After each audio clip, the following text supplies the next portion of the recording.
Creed en sus profetas. Miércoles 24 de abril 2024. Ezequiel 30. Profecía contra los aliados de Egipto. Entonces vino a mí la palabra del Señor diciendo: Oh hijo de hombre, profetiza y di que así ha dicho el Señor Dios. Lamenten, ay de aquel día, porque cercano está aquel día, cercano está el día del Señor. Será día de nublado, la hora de las naciones. La espada llegará a Egipto y habrá estremecimiento en Etiopía, cuando en Egipto caigan los heridos y tomen sus riquezas y sean destruidos sus cimientos. Etiopía, Libia, Lidia y toda Arabia, los de Cub y los hijos de la tierra del pacto, caerán a espada juntamente con ellos. Así ha dicho el Señor. Así caerán los que apoyan a Egipto. Caerá el orgullo de su poderío, desde Migdol hasta Asuán. Caerán en ella a espada, dice el Señor Dios. Quedarán desolados en medio de las tierras desoladas, y sus ciudades estarán en medio de las ciudades arruinadas. Y sabrán que yo soy el Señor, cuando yo prenda fuego a Egipto y todos sus ayudadores sean quebrantados. En aquel tiempo saldrán de delante de mí mensajeros en naves, para hacer temblar a la confiada Etiopía. Habrá estremecimiento entre ellos, como en el día de Egipto, porque aquí que viene. Así ha dicho el Señor Dios: pondré fin a la multitud de Egipto por medio de Nabucodonosor, rey de Babilonia. Él y su pueblo junto con él, los más crueles de las naciones, serán traídos para destruir la tierra. Ellos desenvainarán sus espadas contra Egipto y llenarán la tierra de muertos. Convertiré en sequedad los canales y abandonaré la tierra en mano de malvados. Destruiré la tierra y su plenitud por medio de extranjeros. Yo el Señor he hablado. Así ha dicho el Señor Dios. También destruiré los ídolos. Pondré fin a los dioses de Memphis y ya no habrá príncipe en la tierra de Egipto. Y pondré temor en la tierra de Egipto. Desolaré a Patros, prenderé fuego a Tanis y ejecutaré actos justicieros en Tebas. Derramaré mi ira sobre Sin, la fortaleza de Egipto, y exterminaré la multitud de Tebas. Prenderé fuego a Egipto. Sin tendrá grandes dolores de parto. Tebas será destrozada y Memphis tendrá continuas angustias. Los jóvenes de Heliópolis y de Bubastis caerán a espada. Ellas irán en cautiverio. En Tafnes se oscurecerá el día cuando yo rompa allí los yugos de Egipto, y en ella cesará la soberbia de su poderío. Una nube la cubrirá, y sus hijas irán en cautiverio. Ejecutaré actos justicieros en Egipto, y sabrán que yo soy el Señor.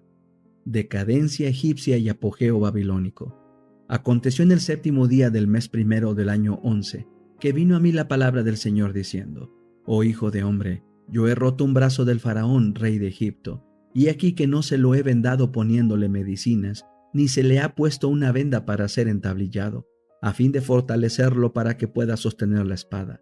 Por eso así ha dicho el Señor Dios: He aquí que yo estoy contra el faraón rey de Egipto, y romperé sus brazos, el fuerte y el fracturado. Haré que la espada se caiga de su mano. Dispersaré a los egipcios entre las naciones y los esparciré por los países. Pero fortaleceré los brazos del rey de Babilonia, y pondré mi espada en su mano. Romperé los brazos del faraón y gemirá delante de aquel con gemidos de un herido de muerte. Fortaleceré pues los brazos del rey de Babilonia, mientras que los brazos del faraón decaerán, y sabrán que yo soy el Señor, cuando yo ponga mi espada en la mano del rey de Babilonia, y él la extienda contra la tierra de Egipto. Dispersaré a los egipcios entre las naciones, y los esparciré por los países, y sabrán que yo soy el Señor. El deseado de todas las gentes. Capítulo 26. En Capernaum. El hombre alabó a Dios por su liberación. Los ojos que hacía poco despedían fulgores de locura brillaban ahora de inteligencia, y de ellos caían lágrimas de agradecimiento. La gente estaba muda de asombro. Tan pronto como recuperaron el habla, se dijeron unos a otros: ¿Qué palabra es esta, que con autoridad y potencia manda los espíritus y salen? La causa secreta de la aflicción que había hecho de este hombre un espectáculo terrible para sus amigos y una carga para sí mismo, estribaba en su propia vida. Había sido fascinado por los placeres del pecado y había querido hacer de su vida una gran diversión. No pensaba llegar a ser un terror para el mundo y un oprobio para su familia. Había creído que podía dedicar su tiempo a locuras inocentes, pero una vez encaminado hacia abajo, sus pies descendieron rápidamente. La intemperancia y frivolidad pervirtieron los nobles atributos de su naturaleza, y Satanás llegó a dominarlo en absoluto. El remordimiento vino demasiado tarde. Cuando quiso sacrificar las riquezas y los placeres para recuperar su virilidad perdida, ya se hallaba impotente en las garras del maligno. Se había colocado en el terreno del maligno y Satanás se había posesionado de todas sus facultades. El tentador le había engañado con sus muchas seducciones encantadoras, pero una vez que el pobre hombre estuvo en su poder, el enemigo se hizo inexorable en su crueldad y terrible en sus airadas visitas. Así sucederá con todos los que se entreguen al mal. El placer fascinante de los comienzos termina en las tinieblas de la desesperación o la locura de un alma arruinada. El mismo mal espíritu que tentó a Cristo en el desierto y que poseía el demonio de Capernaum dominaba a los judíos incrédulos, pero con ellos asumía un aire de piedad, tratando de engañarlos en cuanto a sus motivos para rechazar al Salvador. Su condición era más desesperada que la del endemoniado, porque no sentían necesidad de Cristo y por lo tanto estaban sometidos al poder de Satanás. El periodo del ministerio personal de Cristo entre los hombres fue el tiempo de mayor actividad para las fuerzas del reino de las tinieblas.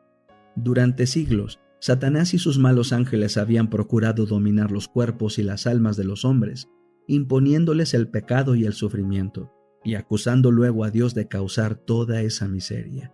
Jesús estaba revelando a los hombres el carácter de Dios, estaba quebrantando el poder de Satanás y libertando sus cautivos. Una nueva vida y el amor y poder del cielo estaban obrando en los corazones de los hombres, y el príncipe del mal se había levantado para contender por la supremacía de su reino. Satanás había reunido todas sus fuerzas y a cada paso se oponía a la obra de Cristo. Así sucederá en el gran conflicto final de la lucha entre la justicia y el pecado. Mientras bajan de lo alto nueva vida, luz y poder sobre los discípulos de Cristo, una nueva vida surge de abajo y da energía a los agentes de Satanás. Cierta intensidad se está apoderando de todos los elementos terrenos, con una sutileza adquirida durante siglos de conflicto. El príncipe del mal obra disfrazado.